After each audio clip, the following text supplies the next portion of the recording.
Hi there, it's Michelle Patterson. We are on a Friday. We are at the Real Share Daily Huddle. And I'm so excited because these are friends of mine. We've got my best friend, Dr. Keesha is here.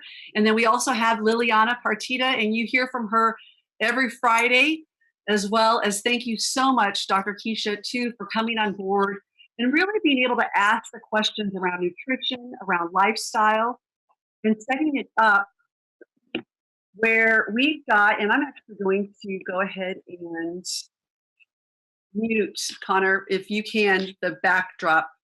But what's so exciting right now is that we've got conversations that are happening where we can ask the questions that sometimes we don't know who to go to. And because of this wellness team family that I've put together, I've been able to create this environment that I feel so supported. I feel safe. I feel like not only am I getting this valuable information where I can navigate through anything that life comes at my way, I can also share this information with my girlfriends, with these mama bears out there, and say, you know what, here's an extra helping hand. You know, we don't want to hand out, but we need resources. And it's exactly the reason why I got into the work that I have been doing for the last 20 years with the California Women's Conference, is identifying geniuses that are out there, bringing them together, creating a platform where we can go ahead and spotlight the great work that they're doing. And it is an honor to run with these incredible, incredible women. They are who I go to when I have questions and I'm out of sorts on what to do next. And what we're going to be doing today is we're going to be talking about how you create a safe environment, how you create that, not only the exterior, but also this internal ecosystem, your inner peace of how it is that you want to. And we just got done celebrating Love Fest 2020. We are releasing the video. And so you were going to provide a link so that you can go back in, and we have 2 segments of this 18-hour day.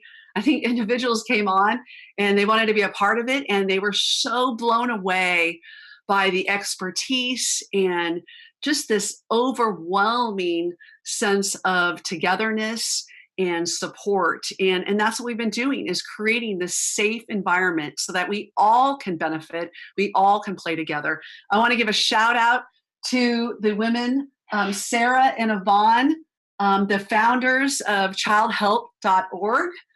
You absolutely want to go on board. This was the charity that we supported for my 50th birthday, and we did Love Fest. And I had put out there, I wanted to have a clock so that way I wasn't looking at my phone during the podcast. And my husband said to me today when I opened up their beautiful, beautiful gift, and he said, "Did you tell them that? Did they hear you say that?" And because that's what I wanted, is I wanted this clock. So thank you so much for that. And doing what they're doing in providing a safe environment for our children, especially during a time where we are quarantined, we're set home, is you have environments where child abuse is up 30% right now. And so to be able to go back in and provide a support system and have the funding that came in go 100% back to childhelp.org was absolutely the organization that we wanted to not only support, but put a spotlight on the great work that they're doing. And so I am thrilled about this opportunity. And let's start off by talking about what I know, Keesha, you've worked so hard on, and that is creating this safe environment for your patients and having that inner peace. Yeah, safe environments come in so many different shapes and sizes, right? And so you were talking about children and being in their physical environment and having that not be safe as people are quarantined and maybe are not skillful in their parenting and aren't getting the breaks that they ordinarily get. And this has been horrible for that, for those, unskillful kinds of places. So the one that I will usually start with talking about is, rather than that physical box that we are in, whether it's our home or in a garden space or wherever, physically, but the one that we are in mentally. um, Resentment's one of the most toxic substances on the planet, and it's an inside job.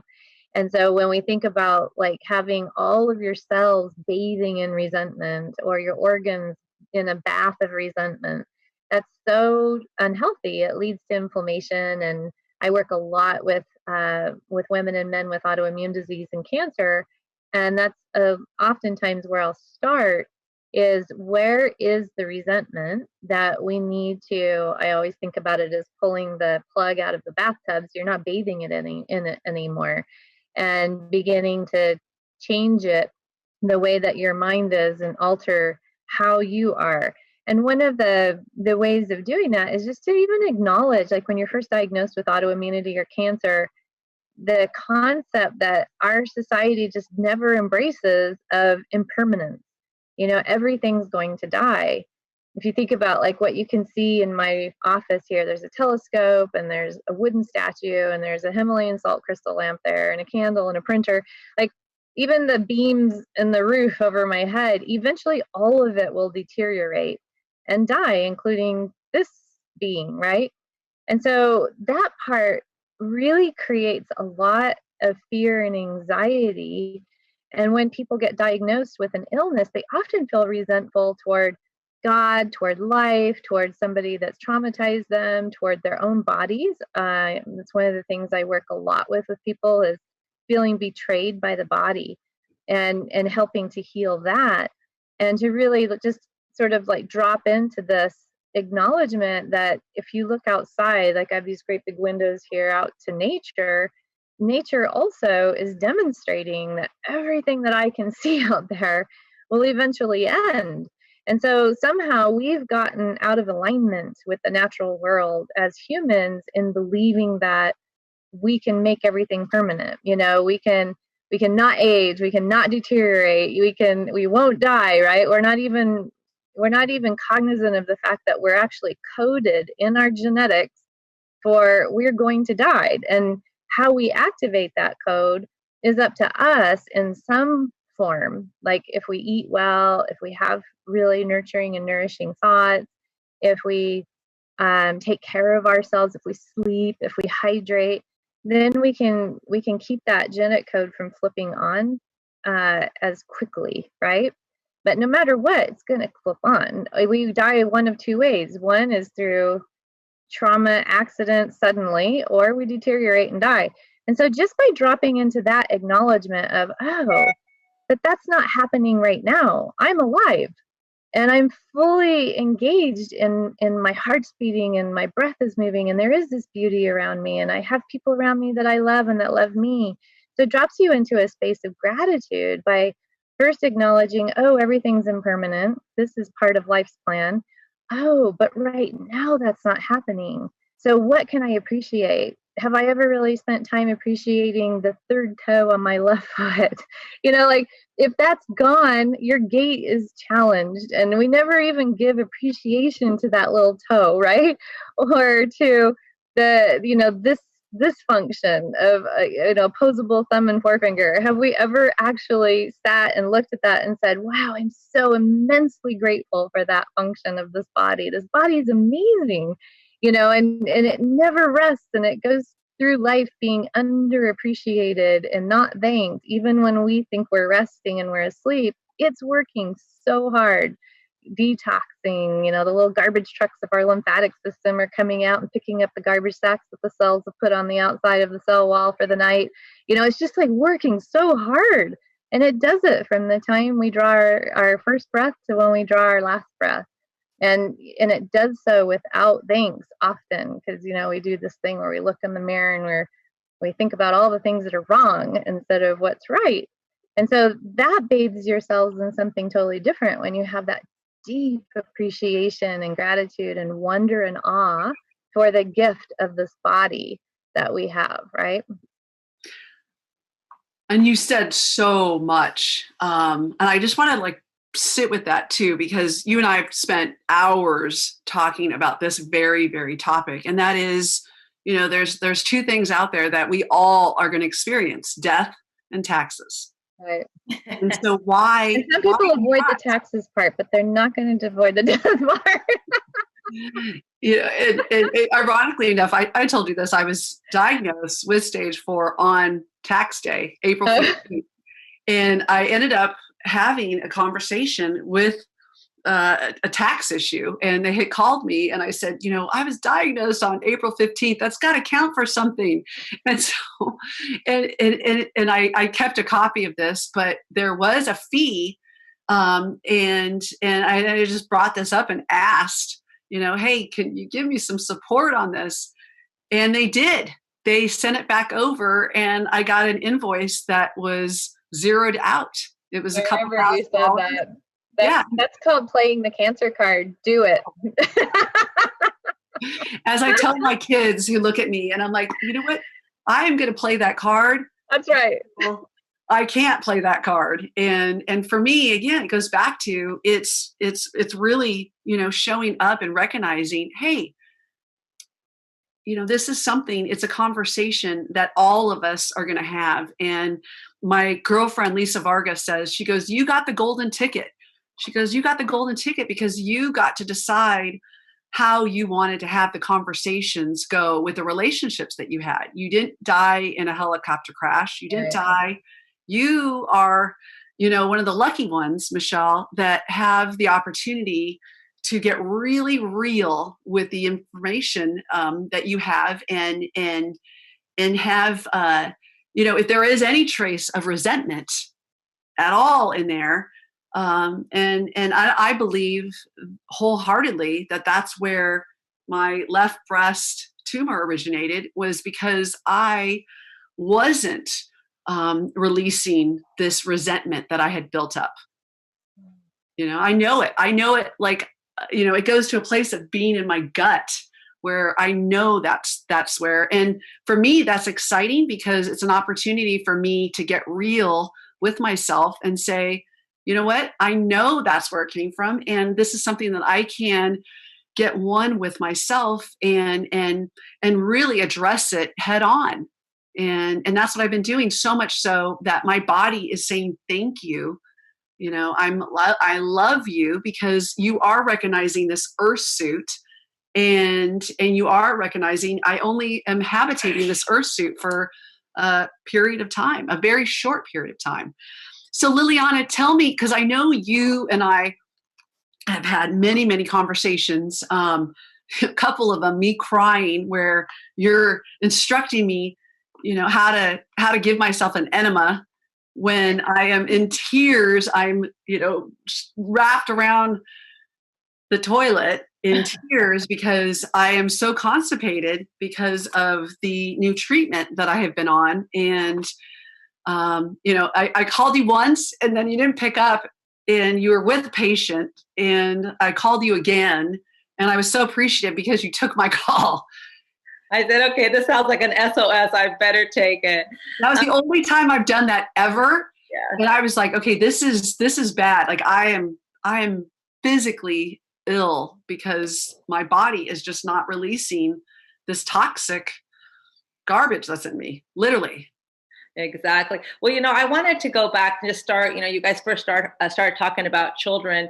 And the one thing that we all recognize, living in this earth suit, is that we can always count on change. And of course, some of the changes that we're experiencing, we're not choosing them in regards of the restrictions that we have and the basic home arrest that we have to some degree. The children feel that because, we need community. And, there's a lot of depression going on right now, not just with the older, with the adults, but also with the young children. And it's really important to understand that a child under the age of 12 is really basing their whole environment on the emotional environment of the home. So when parents are frustrated and, they've had enough of children screaming and they've had them all day long, all week long, all month long, those children, are going to pick up the energy of parents arguing and being frustrated, and they're going to start pulling it into their own body, because under the age of 12, a child is pretty much self-centered, and they think that everything is about them, including your arguments, including, the things that are happening in the home that the parents are experiencing. So it's okay to have a time out for a parent. And again, in this close conditions that we're in, is to really have boundaries in regards to my time, your time, go outside time, so that we can renew our state of being. We're talking about the environment and the causal effect of things. We have to just keep a really a mindful about how our body's expressing itself. And so again, at the outside, we're going to be affected by our happiness in regards to what we can and we can't do, the fear that's happening, the collective fear. And so in our response to it, are we more agitated? Are we irritated? Are we have anxiety? Are we having insomnia? This is an opportunity to go within and say, instead of looking at our outside of our home, let's look at the inside of our home and how we are responding, and an opportunity for renewal. And, it's okay to make room for our imperfections and just say, wow, I didn't really want to respond in that way. And I'm agitated and I'm cooking dinner every night. And before I used to be able to go out to dinner several nights for a week. And so really coming together and looking at how you can all work together as a team, but at the same time, not to have to feel that you have to do everything and so much. And so one of the things that I'm telling patients to do is when they have opportunities is to really do your meditation and listen to podcasts that are bringing you back into center and things that are uplifting you, rather than connecting to this global conscious of fear and scarcity. And so there's so many things online right now, whether it's the Deepak Chopra 21 Day Abundance, or, Tara Brach, and she's got Sheltering in Love, and Michael Singer. All of these are really great minds out there that are giving all this information for free. So rather than looking at, Fox News and every single, some of the titles I'm reading on these are things like, nightmare scenario. And of course that just immediately just puts that sense of, that impact. Don't buy into that. If you keep your immune system highly activated, it shall support you regardless of the tidal wave that's happening outside. So if we can just kind of have the mindset is that, all change is inevitable, and we will change back into not how it was, but back into a new way of being, which really should be more mindful. We're going to be more mindful about, eating healthier and keeping our immune system. And if we have a cold, stay home, for goodness sakes, don't go to work, right? How many times have we been led into feeling that we had to go to work sick just because we were committed to our patients or they depended on us? I think we're going to have a whole different approach in how we really look at our own personal well-being and taking care of our own personal needs, so that we can come out stronger. We don't need to come out weaker through all of this chaos that's happening in the world right now. It's real, but at the same time, like what you were saying earlier, Dr. Keesha, is that you can't cheat death. That is for sure. But why cheat a single moment of joy when it has nothing to do with the outside world of circumstances? Yep. It's so easy to get on this pathway of listening to all the negativity out there. Even, we've talked about this, is even individuals that you're meeting with, I had doctors where back with the diagnosis, one doctor in particular, who yeah. Had said to me, you have 90 days to live. If you don't do XYZ and do cannabis, and you don't do, my chemo treatment, then your days are numbered and you have only 90 days. And for me, it's like that in itself right there, because thoughts have power, and letting that thought process come into your protected internal playground is not okay. Absolutely not okay. And I feel like we're the custodians, and it's up to us to really have ownership of that decision-making process and those boundaries, and not to feel bad that you are not letting those thoughts, those patterns, those fear tactics into your playground. Yeah, it's so important. It's because I do so much work emotionally with my patients. That is the one thing, is that type of a diagnosis, it plants a seed, and that seed, not just a fear of, death, right? To just put it, on the line, I tell patients, we're an energetic being. we cannot kill energy. You can bend it, you can measure it, but it's just going to basically be an exchange of one energetic field to another. And so again, once again, how are we going to feed that spirit that inhabits this body? And so again, when you get a diagnosis and it's this permeation, just like this wave, when you throw a rock over a river, even after it's left your hand, it continues to make ripples across the water. And so what you did is you took charge. You said, I hear what you have to say, but I'm going to be more like a martial artist. It's like a kung fu, and I'm going to deflect it rather than be like a karate where it hits me, and then I have the impact of it, and then I have the repercussions of it. And so it's so important that you recognize that we have choice to accept. When someone comes to me and they have that mindset, it's almost like a little ticker going off in them, and we literally have to emotionally work on rooting it out of the body and implementing with a new thought pattern that has to do with nothing but, let's connect to healing, and your body knows exactly how to heal itself given the environment. So we're choosing to think different, which is our environment. Well, and let's talk about this too with the particular individual who's a doctor who's no longer there, but that doctor was motivated because if I took chemo, would get paid 30% on the chemo treatments that I was taking. And so for me, I'm a walking dollar bill for her. And to me, that's unethical. I mean, for me, it's the lines are getting crossed when we are not providing healthy options. And I tell individuals, for the decision on what path you take is your decision. I don't care what you do, chemo, radiation, and what I care about is that you own your wellness and that you're making decisions based on you and what's good for you, not because somebody is using fear tactics to get you signed up so that they can make money off of you. I want to have options. And when I have options, healthy, viable options that have been vetted out, I feel safer.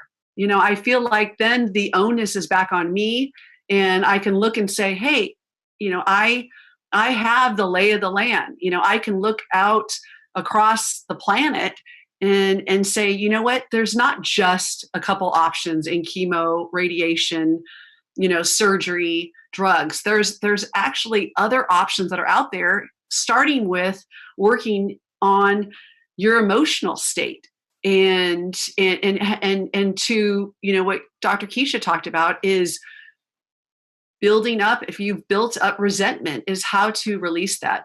So let's talk about what somebody can do that's maybe listening to this, that's saying, you know what, they're saying a lot of things that I felt, and that I have been disconnected to what my body is trying to communicate. How can we bridge that conversation with our bodies and start communicating with our bodies? Well, one of the things that you did was you questioned the doctor that said you have 90 days. But I find that one of the things that people resist doing is questioning their own thoughts. And so I always think of that as first step. And so I always tell my patients, like, I want you to start by watching your language. And I don't mean shit, damn, and hell. I actually mean like the language you're using to speak to yourself, the language that you notice is limiting you. And it's not coming from outside of you. Like that doctor that said you have 90 days actually has zero power when you question it. But you also have to do that with you. Is this thought that I'm having, right? Is this thought really life supporting or is it life destroying? And I find people don't question their own thoughts. They just question everybody outside of them.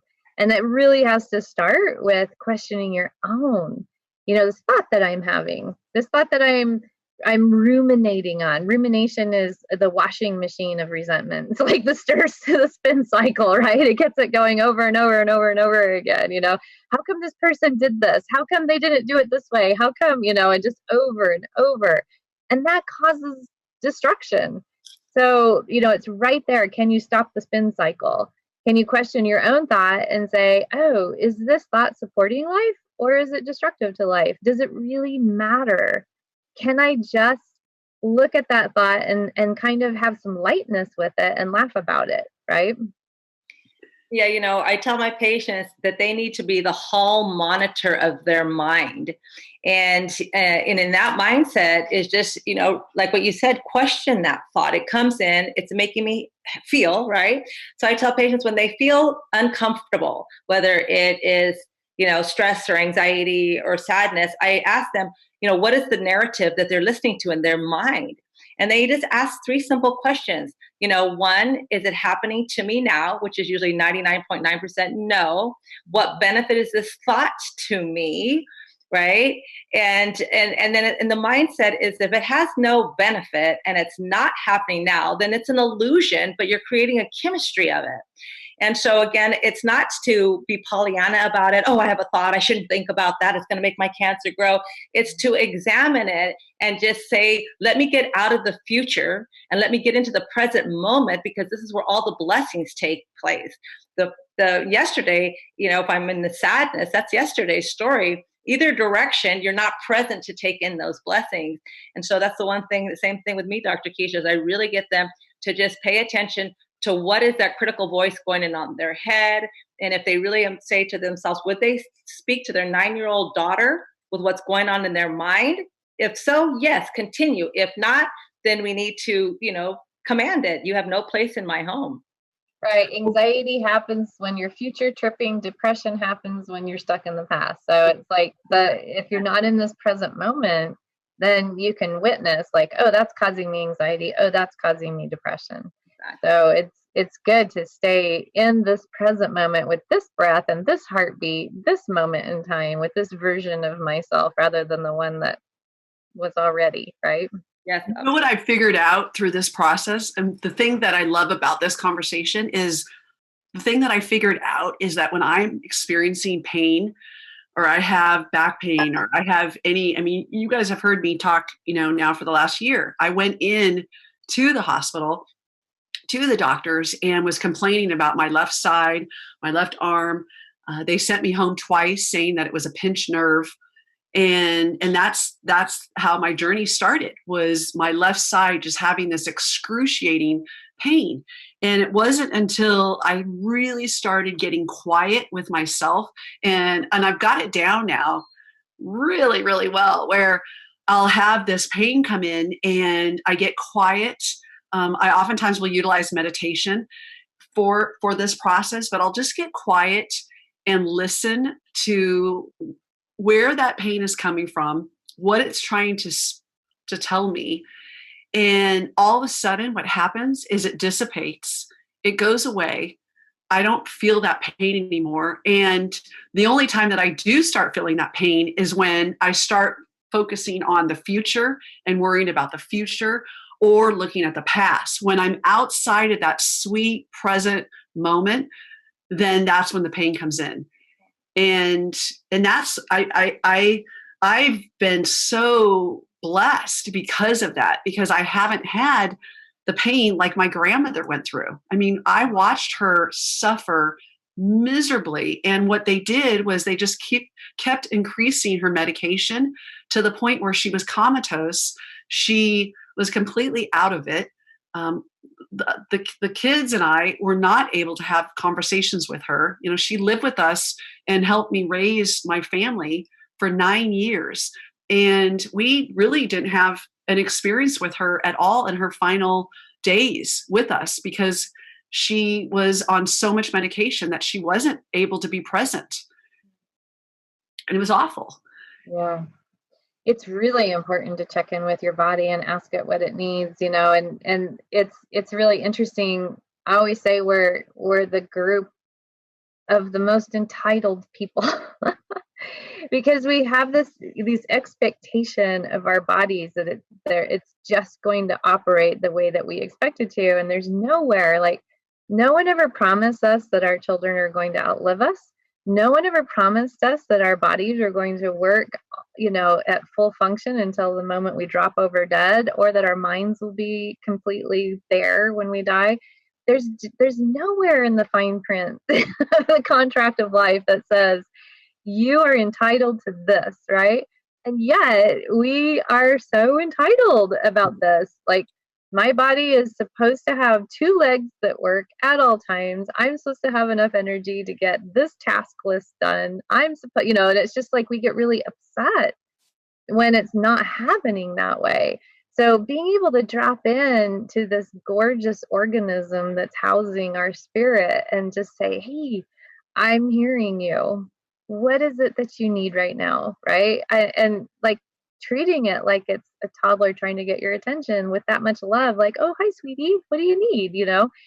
And it's like this interesting thing we do with our cars. If the engine light comes on where the gas light says it's on E, we don't just push the gas pedal down and expect to go further and faster. We actually look for a filling station and turn off and address the E. But our bodies, we grab coffee or whatever to just override the engine lights, right? And we ignore it to our own dismay later when we get medical diagnoses. So it's just really important to have that compassionate curiosity turned inward to this body and just ask, like you said, like, what is it that you need right now from me? I'm listening. Let's talk about autoimmune disease and different issues that pop up that our body is trying to communicate. Because for me, especially in this last year, and just getting quiet and really looking at where the pain is coming from and speaking to the pain, I was one of those individuals that kept thinking, okay, just catch up, body. You don't need a break. I mean, I've always been told, Michelle, you have more energy than anybody I've ever met. You can keep going, going, going. And there was a period of time where I was like, don't crap out on me, keep going. And I could totally see and feel my body, because I think we think that because we don't verbalize it, or maybe we don't say something out loud, that means that we're not lying to our body. And our bodies know. I mean, my body knew every time I'd say, you know what, I'm going to take a break after this women's conference that I do. And then the women's conference would come along. And then I would do the conference and I would get done. And then I would do another conference. And I wasn't taking that time just to slow down. It's like, who am I trying to oppress? Who am I going after when my own body was saying, we're done. We are done. You have not treated us like somebody you're responsible for. And I go back to this autoimmune because I did have warning signs. It wasn't like my body just crapped out, when I went in. It was, no, I was being told to slow down, to, be mindful that I needed to have a stress release. And quite frankly, I didn't even realize that I was on autopilot like I was until, getting the diagnosis. And then it was like everything shifted. I mean, my entire world, came upside down, and I could not plan anything for the future because I had to be so focused on being present to what my body was asking for.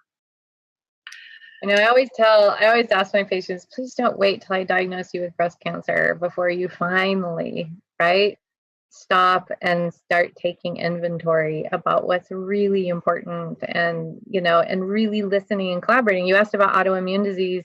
Autoimmune disease is just you at war with yourself. And when you're at war with yourself, there's no winner. Like how can anything win in there, right? And so that idea of I'm in a combative relationship with my body. I mean, I always listen to my patients' language when they speak. And, when they say, I've been fighting with my weight my whole life, or I've been fighting with this, or this pain, this shoulder just won't behave. It's like always trying to dominate and control the body, and the body will rebel. And so it's really getting into this collaborative relationship between all of your systems, all of your parts, all of your personality parts, your heart, your mind, your body, your spirit. Like it all has to cohere. And once you get into that coherence, then you have ultimate resonance, and energy can flow. Genetics express themselves in life affirming ways rather than life destructive ways. Like everything works, right? But again, it won't work forever. Eventually you will die, but you get to enjoy that process with more vitality and more energy during that space when you're coherent, right? But when there's like this combative stuff, push, pull, shove, repress, dig in, stubborn, like all those things, we know that that causes a dysfunctional family. If you're having a husband or children doing that, right? You can feel it. It causes conflict inside the household. That's exactly what happens inside the system, the organism. One of the things that I find that my patients, the question is why? Why did I get cancer? I eat organic, I exercise, I'm happy, right? I do everything right. Everything right. And then what I try to share with them, it's not one thing. This is Right. called an overload principle. And again, when the mind is boggled and it hasn't had enough rest and recovery, then what is it going to do with all of this? Whether it's anger or frustration or fear, jealousy, whatever it is, there's no recovery. So it has no other choice. But I say it's going to do one of two things. It's going to drop down from the physical head mindset, and it's going to move into the body, either in an autoimmune disorder, or it's going to be housed into a tumor, and it will be very specific to the emotion associated to the organ. And so when I speak to my patients, I let them know we've got to start with the foundation, and we've got to make it with brick and mortar. And that brick and mortar has to be what I put into this body and what I put into this mind. And then the walls are going to be, we do a lot of different construction. We have a house, we paint it, we do these things like that, but we hardly ever really go back and have to deal with the foundation. So I say, let's build this home of brick and mortar so that you can withstand any storm that happens, and you can deal with it, and you can cope with it, because it's our coping skills that makes us vulnerable where the immune system cannot cope with the external stressors, whether it's chemicals or toxins or pesticides or glyphosates or toxic home emotional environment. So it's not one thing, it's the whole thing. So when we're ready to really look at our whole being, then we start healing. Mm-hmm. It sounds like a lot of work. Yeah, it's so honestly, because of that. It is a lot of work. It is a lot of work. It is. Yeah. At the same time, really exciting, because some people have really never tapped into joy and happiness. Mm-hmm. Right? They just go along with life, and they're in a marriage that they really don't want to be in, but they're going to wait until their kids get a little bit older, and then they end up with breast cancer, right? And I said, you're not honoring yourself. And so one of the things you mentioned earlier, and I had a patient yesterday, with brain cancer, and he just said, I feel so inept because I can't be the father that I used to be. I can't be the husband I used to be. And that was causing more stress than anything. I said, well, with that mindset, it doesn't matter how much, vitamin C drips or therapies you get, it's not going to work, because you're under, guilt and shame. And so you need to give yourself permission to say, I deserve the time that it takes for me to heal, and that it's okay that I'm not Superman or Superwoman, and to be vulnerable, because as we talked about, no healing will ever take place unless you're willing to really be vulnerable. Not just what you need, but what does the environment need and what you think your children need. But if it's just, one little simple thing, like you read them a story at night that they really need connection with, well, then those are what you're going to focus your attention on, rather than going to the baseball game and to do this and to do that. So giving yourself permission to heal is number one. Ayurvedic medicine says that, whatever's in the mind crystallizes in the body, and you have to digest your emotions the same that you digest your food. So if you have undigested anger or sadness or fear or shame or guilt, right, that it'll stay in the body as toxicity. And I was just reminded, it's not just us that actually have to do this. When we talked about setting up a healing environment, the way you've done this, Michelle, is to create a healing team. If you were in a Mayan culture, the Mayans say that cancer, a tumor, is, autoimmune disease is petrified sorrow. It's petrified inside of you. And that the role of the community then is to show up and aid in the liquefaction, which actually literally means the expression of the emotion. And so what they do is they call on the people that can begin the crying, criers, right? Which are usually the empathic women of the village. And so they get everybody going. And then there's this witnessing of the sorrow of the person that's ill. And every single person, when it's their turn, the village shows up. That's like their societal obligation is to show up in community to witness the liquefaction of the sorrow and to aid in that process. And that's another thing that we are really deficient in our culture, right? Is this isn't just about the individual doing this work, it's the relational field, right? And the relational field turning toward with intention to help witness and to aid in the liquefaction of sorrow. I think it's so beautiful too, because I've, had the opportunity just to fall in love with both of you and, and just receive that love. I mean, it's been overwhelming. And I, I know for me, it's like I've pushed away because it's so beautiful when individuals show up and just this love fest and want to support you. And I can remember, Dr. Keesha, you making a comment, and that was, you were calling me, every day to have that space and really, being there for me. And it was beautiful. And I think a lot of times what happens is because we've been going, and we haven't showed up for ourselves. We've been the bully. At least for me, I was the bully on my playground. For most, most of the issues came from me putting myself in this space of being totally overwhelmed and kind of creating this loopy story and not really holding true to, I don't want that drama. I don't want that present. And I love, I love that you did that. And Liliana, you do that as well, is just be able to hold space for what this co-creation could look like of support. I love that Mayan story. I never heard that story before. I love that Mayan story because think about it.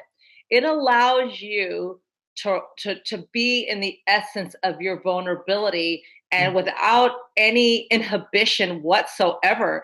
And so again, this wailing and this energy release, it's such a heart chakra opening experience that, how can you not heal vibrationally with, when you cry, there's, vibrational frequency behind that, but it really allows you to super be present and not to, disassociate. It's so easy to disassociate because it's too painful. And if I deal with that, then I'll break down and I won't be able to go to work and I won't be able to be a good mom and I won't be able to be a good dad. I said, no, really sit with your emotion, have a good cry. But then after that, we have a good laugh afterwards too. I mean, let the snot come out of your nose. It's okay because, laughter and crying, they're just the other side of each other's coin. So many people, like you were talking, Dr. Keesha, I call it emotional indigestion. Okay. And it says they swallow it, they push it down because it's not safe to speak their truth. And so, just really honoring that fact that I can have healthy boundaries to what feels good and what doesn't feel good. I love that. I love that Mayan ritual. Well, I'm part Mayan, so. Oh, well, there you go. Just connected you to your roots. That's right. Yeah. That's awesome. I think too, we also teach ourselves, and teach others how to show up, for ourselves. And so for me, it was really this mirrored reflection of what I wanted to create. But sometimes when you don't give yourself that space, it really requires a breast friend, to step in and to put that space there because, you've been that bully. You've been, and I said, no assholes allowed, on my playground. And then you wake up and you're like, wait a minute, I'm the queen of them. I've been creating this. Yeah. And just recognizing it's like, there's no reward system. There's no like, good job staying in there. No, you've been the one that's been the culprit.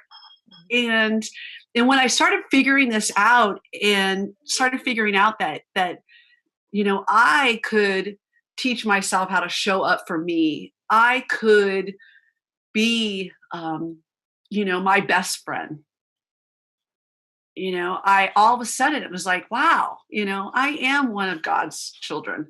I am love, and the deeper that I love myself and really get right with what my needs are and expressing them and being authentic and holding that space, the more that I did that, the more I was able to love on others.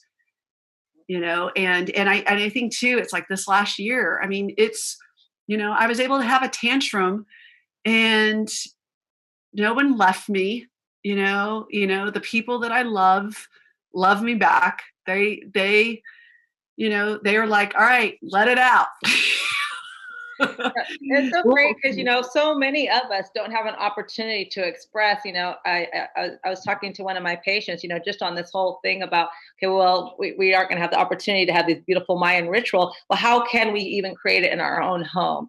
We get blocked energy, and especially in what I call your first chakra, or just where your whole sexual organs are, and especially if you don't have intimacy in your life, you get really blocked.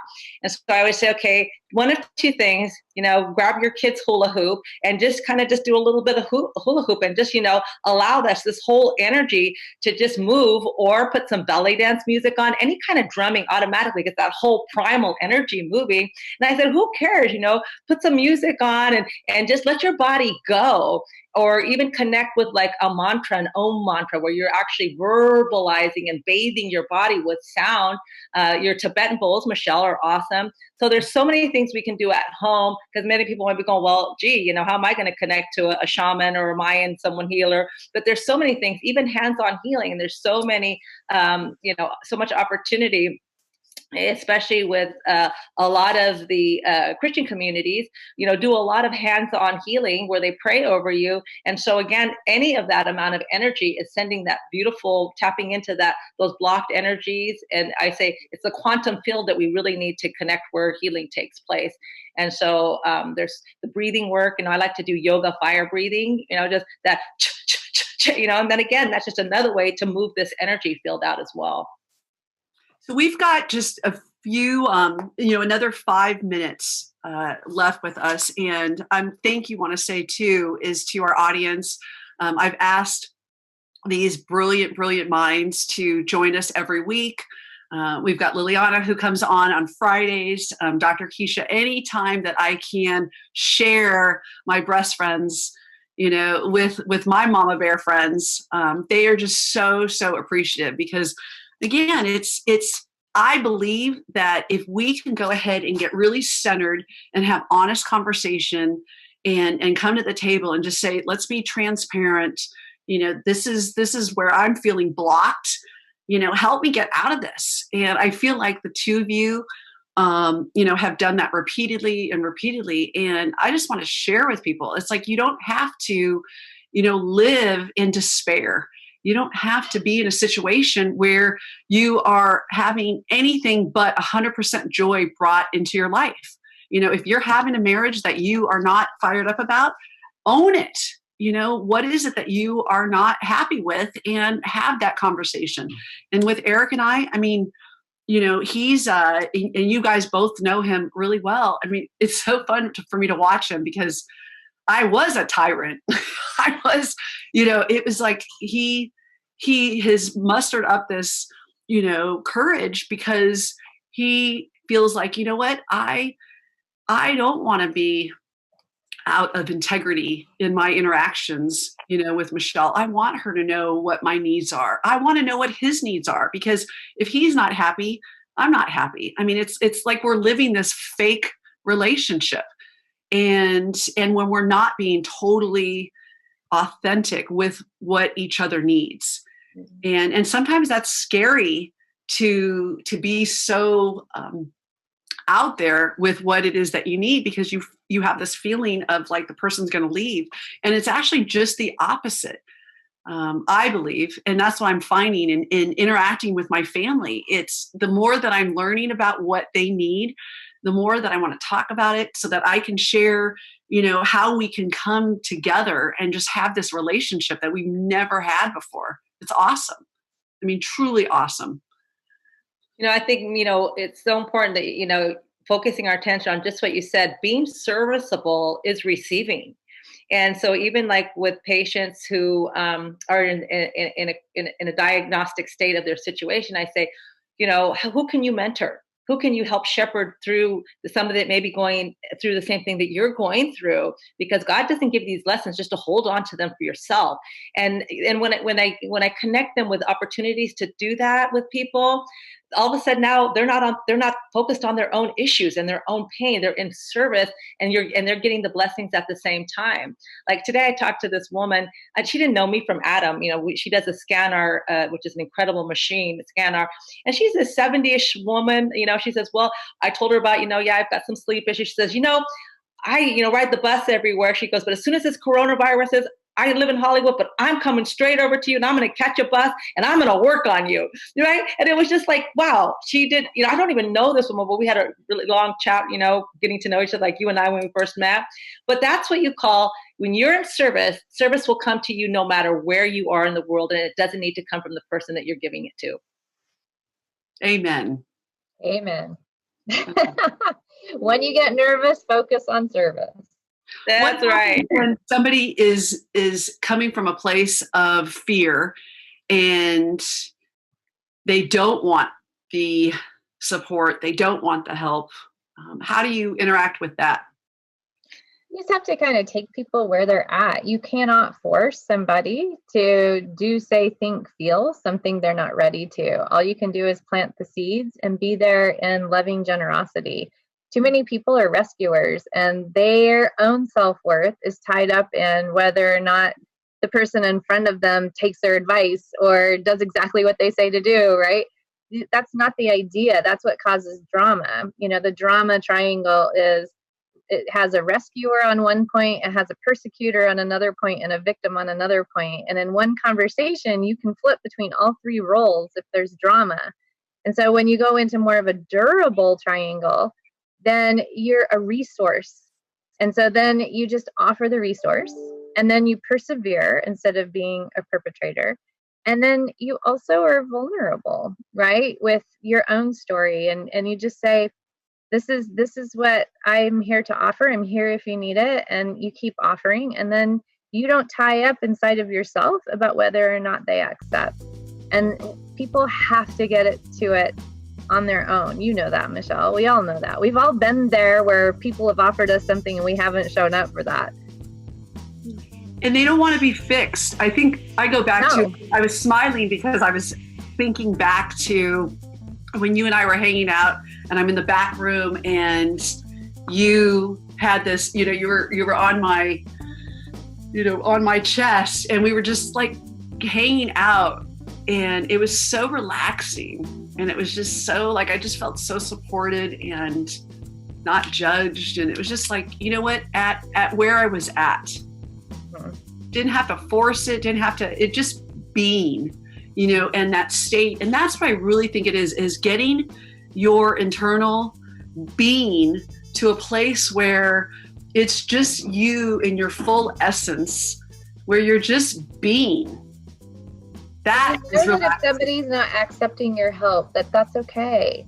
Yeah. That everyone's always okay. Even if they're in trauma and crisis, they're still okay because they're on their path and they're learning what they're meant to learn and they're doing their path, right? And so, you can have a child, I know this sounds terrible, a child that's addicted to heroin and they're still okay, right?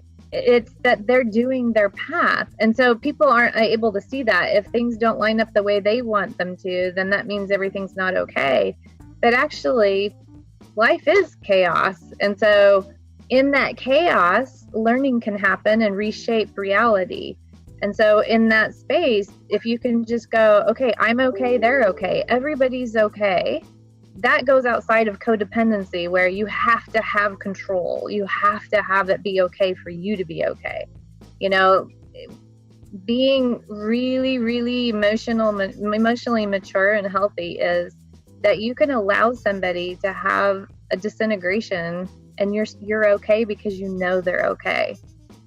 The opposite of that is codependent. That space, yeah, allowing them to go through their process. Right. You're not taking it away from their development and their growth.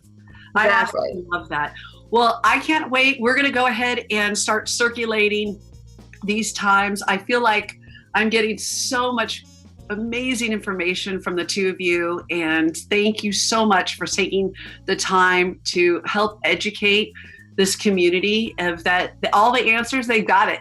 They don't need to keep looking, and you've got this, and you've got a team that is here to support you through anything that you're going through. You do not need to go through this alone at all.